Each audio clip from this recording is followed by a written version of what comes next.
as a generation that started listening to you and to Genesis and to prog rock, I admire and appreciate it a lot, but it's not something that I connect to. What is it about the blues? I'll tell you what it is. I'll tell you what it is that affected my generation. It's because that was the genre where sonic developments started to happen. Right. Guitars started to distort. They started to use echo. Right. So it was within the simple framework of blues that rock, as we know it, was born. The more sophisticated kinds followed. But without blues, you wouldn't have had that. Guitars would still be sounding very much like the Shadows. Right. Nothing wrong with the Shadows, mind you. I bought lots of Shadows records. But the idea of something as a percussion instrument rather than something that sounds closer to the human voice or the violin or the trumpet or any other thing. But and then you've got harmonica, which is a very expressive little instrument which can virtually talk in the right hands and cry and wah and all of that sort of stuff. So I think we're probably trying to emulate the human voice with all of this kind of stuff. Right. And the blues was a kind of a blueprint, an illustration, the template for much of what was to follow sonically. Jeff Beck always sounded like he was a very melodic player working in blues early on, and doing phrases that were not that hadn't come from the States. I mean, obviously he had all of that, but then there was all this this other sort of stuff, you know, with thirds being used, and they weren't so common in blues.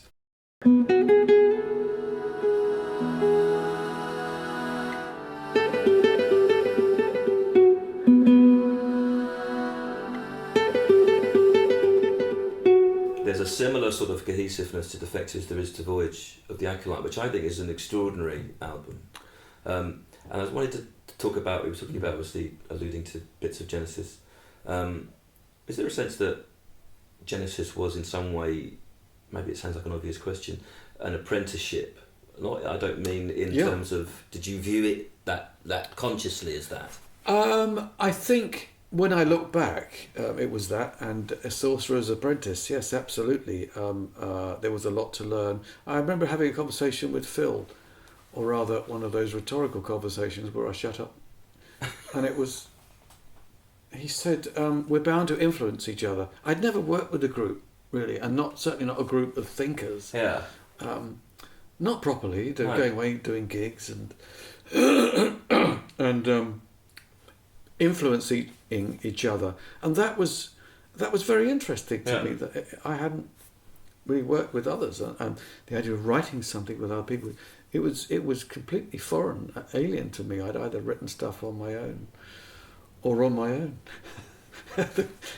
There were no collaborators, so that was hard to assimilate. You know, how was that going to work? And but there were moments when it happened spontaneously, and like the end of Fountain of Salmacis, for instance, where but we were actually living together in one place, so it was as communal as it gets, and it actually served the music very well. I think, you know, along the line, it didn't really serve everybody when everyone started to have kids. And, it all goes over. Yeah. You know, cottages have got their limitations when the babies are crying. When the babies are crying, you've got all those. Did you feel they kept you in a box then, to some extent, slightly? Genesis kept me in a box. Oh, well, I think they kept me very tight leash. I did feel very controlled. I didn't realise you were supposed to fight. I didn't realise that. I wasn't really combative. But then again, as I say, you know, naively, I'd always really had my own way. So almost like an only child, whereas Genesis, as a group in the main, you know,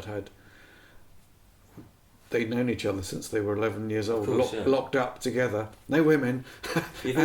And Phil, of course, had come from stage, and these guys were much more integrated. I was a lone wolf. I was only Jew in my year at school, so you were the only Jew in that year. Yeah, I was. I think that's it. So, you've always been very diplomatic. Nothing wrong with being Jewish. No, not at all. We're well-balanced people. We've got a chip on each shoulder.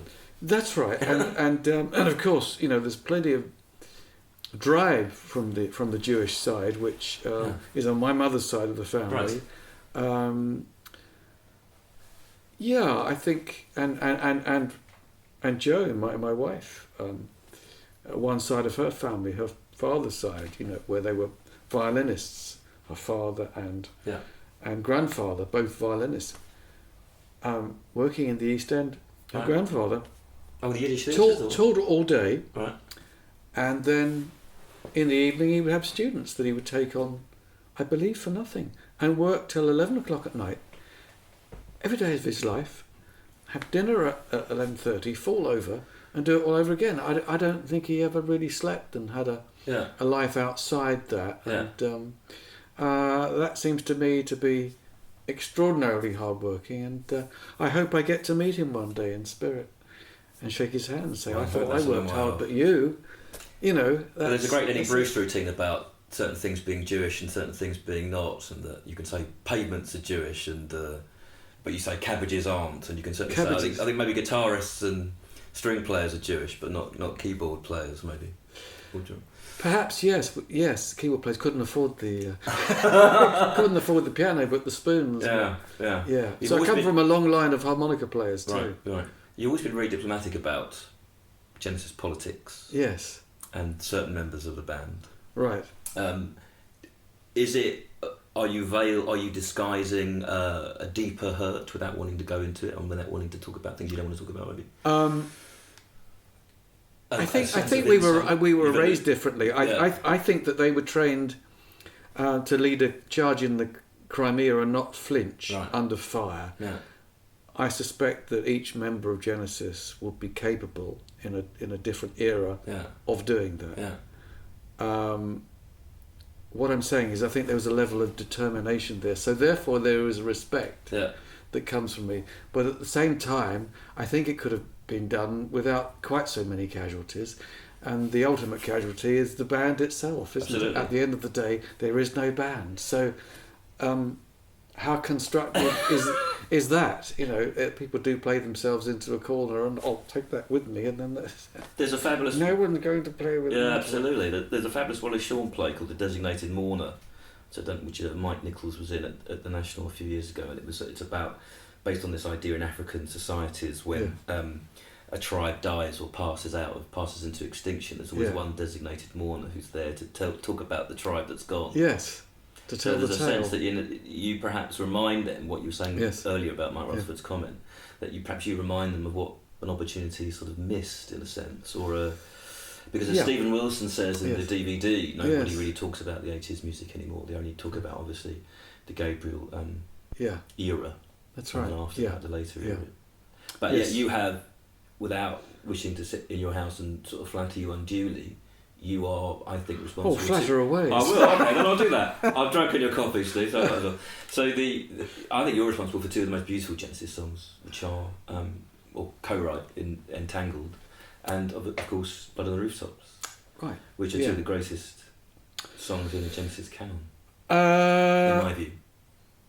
I think things come out of desperation. I think when I did Voyage of the Acolyte, it was just before the band was to convene, and I'd given birth to that, and suddenly it was like, oh, got to give birth twice now, got to have another baby, and I had maybe 3 or 4 ideas, and one of them was Entangled, and Phil liked the idea. I think that's the reason why that happened. He said, "Oh, this has got a more a Mary Poppins feel to it, over the rooftops and houses." And so yes, that got done. The other thing, Blood on the Rooftops, again, I think it's 2 separate things. You've got the great long introduction to it on guitar, with that amazing chord in it. I don't know my ignorance. The chord. Oh, is it a stretch? It's the one, massive stretch in it. The V. The stretch, yeah. It's stunning. The answer to Rachmaninoff in fretboard terms and Liszt with the big, thing there, and so I guess that's difficult for people to do. I've only got short fingers, but they must be flexible enough to do that. I thought, well, I don't know if I'll get away with it, but I'd like to do a long introduction to lead people into the song. Yeah. And then the song was as informed by the changes that I'd find in Jimmy Webb, who was in turn influenced by Vaughan Williams. So he liked church music. I think his father may have been a minister, but he grew up in church learning this stuff and then trying to stretch the harmonies as far as possible. And I think he's possibly our greatest still living songwriter, Jimmy Webb. Right. So I am a huge fan. Okay. As were the rest of Genesis. 4 out of 5 of us chose, without conferring, when we were asked what was our favourite single, 4 out of 5 of us chose MacArthur Park, the Richard Harris version. You so left your cake out in the rain. That's right, yeah. And, it starts beginning to sound a lot like Genesis, doesn't it? 7-minute song, instrumental workout in the middle. You've got the verses and chorus, but then you've also got this other verse that's and it's storytelling and it's nostalgic and hugely romantic, and you've got harpsichord, you've got piano, you've got a huge orchestra, and you've got an actor, and it shouldn't singing. Work, it shouldn't really work, And I think Peter Gabriel. I think the early stuff that he did, it was approached like an actor, and a lot of it was declaiming, and then a little bit later he was dressing up as a part, embodying the thing, much the same as Bowie in a way, absolutely, and perhaps even before Bowie. But in a way, it doesn't really matter, does it? Who's first and who's afterwards. And who, the candle was passed on.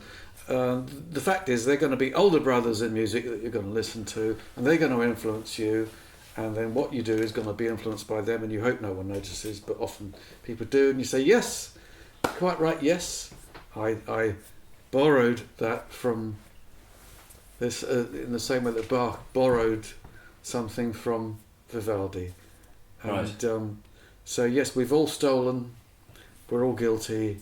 Hands up. Hands up, but I think it's about being authentic rather than being original. Original's best, but heartfelt, authentic. I think that's very good. Well, I say that a lot in my teaching. There's no real such thing as originality, really. There's just Not rearrangement. Really. Yes. There's all you've got. Juxtaposition. A certain amount of notes, a certain amount of ideas, a certain amount of images that you can juggle with. Yes, that's right. I mean, it's the same old notes as Lennon said, but I like to think that infinite worlds are possible within that. But it's what's interesting what you were saying about I wrote down just a list of what I thought were the core songs throughout your work, but then what you said before about you're no longer interested in just the sort of the one or so song. Now it's about a consistent body of albums that form it. So in a sense they all become, dare I say, a gallery of the Steve Hackett gallery of work. Nice way of looking at it. Funnily enough, my father, who passed on a couple of years back now, he was a painter, and one of the scenes he liked painting time and time again was the Fairy Glen in Wales at Betsy Coed, and my aunt, who also passed on recently, his sister. Long life, as my lot say. Yeah, and she had this one. She said, "I know you like this painting, so I want you to have it."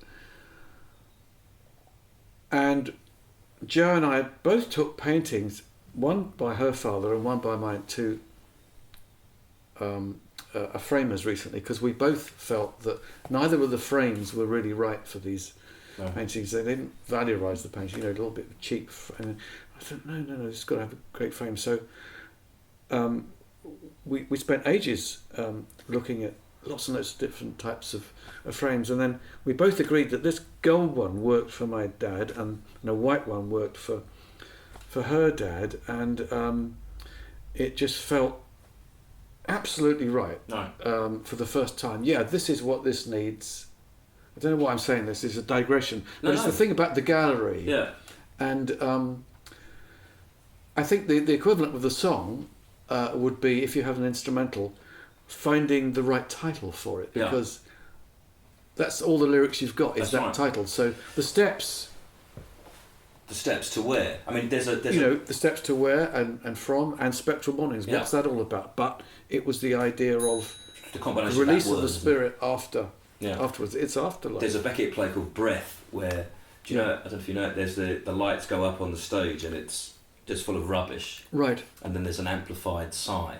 Right. And then that's it. That's the it. play. Yeah. But I knew people that had been, and I was teaching it the other day, or teaching Beckett the other day, and I was just thinking, well, what if that breath is God's breath of disappointment on the shit of the world? Well, and then lights out. What else is there to say?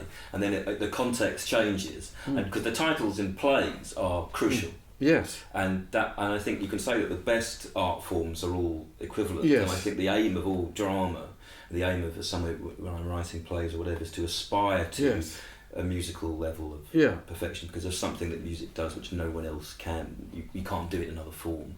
You can attempt, you can create sad things, or you can create moving scenes or images, and yet when your inner harmonic shifts at a certain moment, or there's a certain note to a certain sound, you can't equal that in writing. You can find the music in Shakespeare. Yeah. Someone famously said, you're not going to understand Shakespeare the first time you read it through.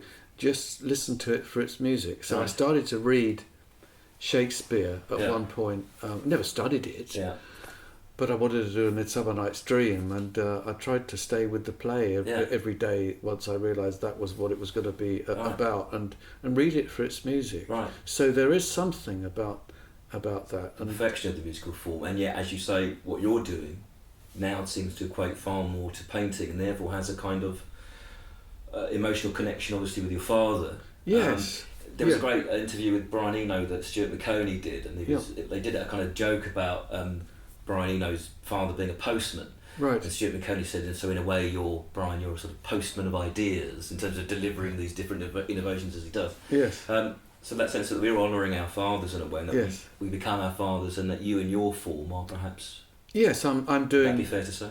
Yeah, I think it would be the equivalent. I'm trying to do things in songs that like when I was a kid, I was always trying to fit things that were too big into things that were too small. So I'm trying to stretch the idea of what the song is capable of doing. So, for instance, I'm writing one about Iceland because Joe had visited Iceland, and then I got a chance to visit and work with an Icelandic band, do a triffic, and the landscape was extraordinary, and we both had eye problems for a month afterwards because the intensity of the cold was like nothing else. And this landscape is like nothing else, but then it's the Northern Lights, which we almost managed to see, the Aurora Borealis. Yeah. But nonetheless, having seen it on film, all of that informs this thing. And at one point, we were very close in this place called Akureyri, working with an orchestra up there, and we were told it was 50 miles from the North Pole. Right. And this place was covered in snow, not surprisingly. Says it on the tin. Yeah, and it was as if this place was always dark and covered in snow, and it's odd. And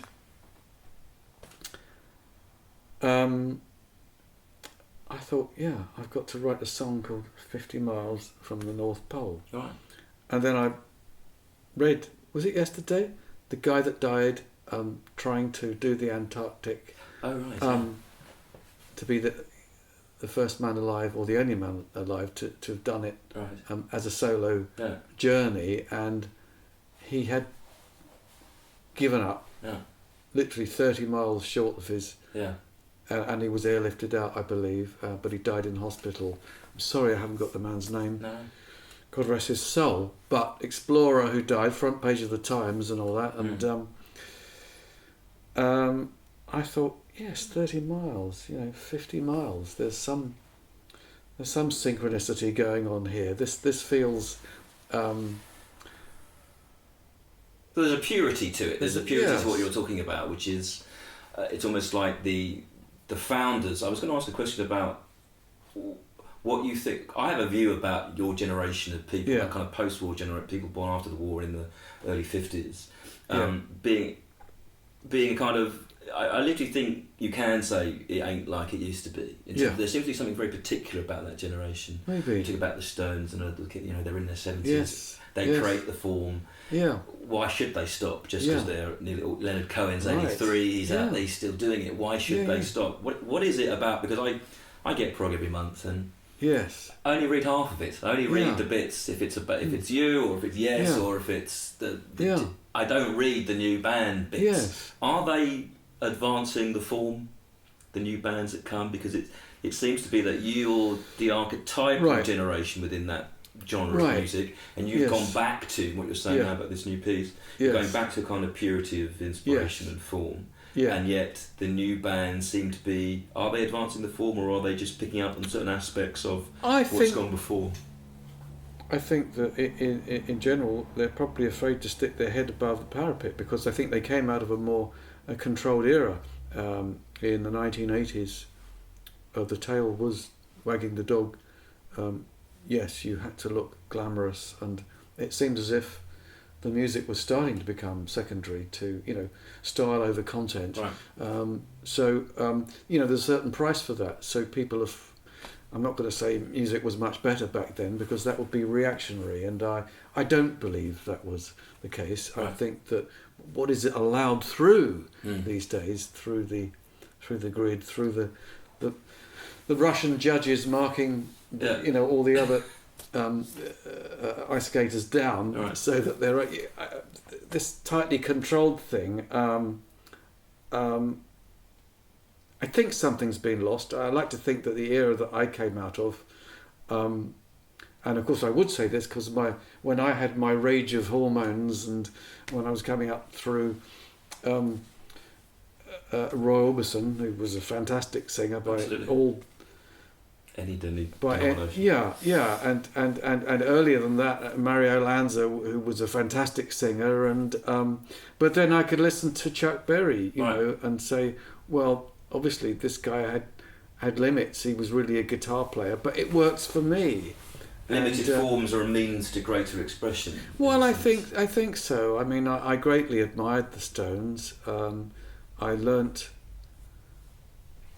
a lot copying early Keith Richard, who learned from Chuck Berry. So it's this thing about, it doesn't really matter who comes up with it, is it? It's the fact that you're keeping going, much like that explorer trying to do the thing with the the and Antarctic. Yet they are not, are they? Those progenitors yes are in their 70s, more or less doing the songs or the music that they wrote when they were in their 20s, whereas your generation that came after them, 5, 6, 7, 10 years after them, are continuing to produce new and interesting work and to discover. I liked the Stones at their most progressive. In fact, I was rather disappointed that it started to straighten up in a way. I liked the more romantic aspects. I liked Paint It Black. I liked the addition of sitar. I liked Brian Jones, the extra colour, all the other instruments. I liked Lady Jane, whether or not that's hip now. And you say, well, no, Lady Jane's great. Lady Jane, and lovely song, and Yinaldi did what a perceptive lyric as well. You know about this kind of medieval, whether it's the courtesan, someone with an eye to the main chance. Oh, I'm sorry, I can't now because all of that beautiful, and but nothing of worth since Ruby Tuesday. Well, about the girl who can't be bought. Right. So, are you saying then that if you produce things as complete as that and as special as that, in a way, they don't need to produce anything else, because they really haven't produced anything of worth since Angie, really? Well, it's. In my view, but we're not talking about the Stones. Yes, we're not talking about the Stones. We're talking about people in general. Yeah, we're talking about that generation. To straighten up. I think people straighten up. I think they like to be recognised. I think that if you want to have success, you're lucky if you have one or two hits. Right. A large amount of recycling, whereas to reinvent yourself, and I think that Bowie did this and famously took chances, and so Tin Men I thought was very interesting. Oh, suddenly I'll be a singer in a heavy metal band because I haven't done that. And yet he got so and that's not panned for that. Well, it doesn't really matter, No. does it? You know, one minute it's androgyny, the next moment he's doing Jacques Brel's My Death, and Anthony Newley. Was that? Yeah, well, there you go. Yeah, the great Anthony Newley. Sorry, you're saying the great Anthony Newley, which was his original template, wasn't it? Bowie's template. But I think his remarkable thing was how he changed and that. Yes. And how he continued to innovate. Yeah. And that last Tear Up album. the Rule Book. Remarkable. Yeah. Yes. It's a beautiful I haven't thing. heard it yet, but he's basically talking about his own death and he's staging his own death. It's stunning.